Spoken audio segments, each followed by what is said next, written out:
আমরা এই যুদ্ধকালীন সময়ে সব সময় প্রবাসীদের পাশে ছিলাম।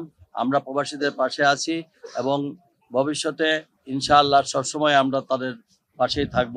এবং এই যে মৃতদেহ যে পরিবার, এই পরিবারের আর্থিক সহযোগিতা সহ তাদের এই কোম্পানির যে খরচ, সেটাও আমরা অফিসিয়ালি আমরা ব্যবস্থা করে দেব এবং তার পরিবারের বাচ্চাদের লেখাপড়ার জন্য আমরা দায়িত্বভার নিয়েছি। তার দুইটা বাচ্চার লেখাপড়ার খরচটাও আমরা বহন করব, প্রবাসী কল্যাণ মন্ত্রণালয়। ডেন্টিস্টের পরামর্শ নাও নতুন কোলগেট অ্যাক্টিভ সল্ট।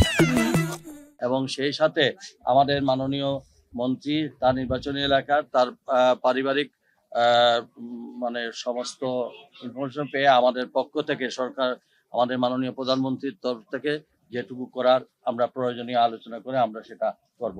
এখন আমি জনাব আহমদ আজম খান সাহেবকে তার এই যে আনুষঙ্গিক কিছু কাজ করার জন্য আর্থিক সহযোগিতা দুইজনকে দিলাম। যে একজন নর্মাল ডেথ আসছে, ওনার পাশেও আমরা আছি প্রবাসী হিসাবে, ওনাকেও আমরা একই জায়গায় বাড়ি আমরা দুটি মাননীয় মন্ত্রীর কাছে হস্তান্তর করলাম। যাদের শেষ হয়ে গেছিল বিচার ব্যবস্থা করেছি, ঠিক তারা যদি আবার কর্মসূচি ফিরে যেতে চায় সেই ব্যাপারে আমাদের পক্ষ থেকে সর্বাত্মক সহযোগিতা হবে। আসতে পারে আমাদের প্রবাসী কল্যাণ মন্ত্রণালয় যতটুকু লজিস্টিক সাপোর্ট সামর্থ্য অনুযায়ী আমরা সেটা করব। এখন সাময়িকভাবে তাদেরকে আমরা আর্থিক সহযোগিতা করব এবং পাশাপাশি তাদের বাচ্চাদের লেখাপড়ার ব্যবস্থা করব। তাদের পারিবারিক অবস্থা বুঝে আমরা যা যা করার আমরা সংশ্লিষ্ট, এবং তাছাড়া আমাদের আইডেন্টিফাই করতে হবে তাদের ফ্যামিলি মেম্বার কতজন, কারা আছে, উত্তরাধিকারী কারা আছে, সেটা দেখে আমাদের সংশ্লিষ্ট সংসদ সদস্যরাও আছেন, সবাই মিলে আমরা এটা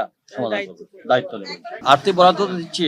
প্রথমতই আমরা তার কাপন দাফন করার জন্য সময়ভাবে আমরা এটা একটা সামান্য টোকেন দিচ্ছি, আর এরপরে 3.5 লাখ টাকা 3 লাখ টাকা দিচ্ছি। এর পরবর্তীতে যারা বিএমটি কার্ড করবে তাদেরকে 10 লক্ষ টাকা আছে। এরপরে আমরা বিবেচনা করব আমাদের সরকার। আমরা তো কন্টেস্ট করব।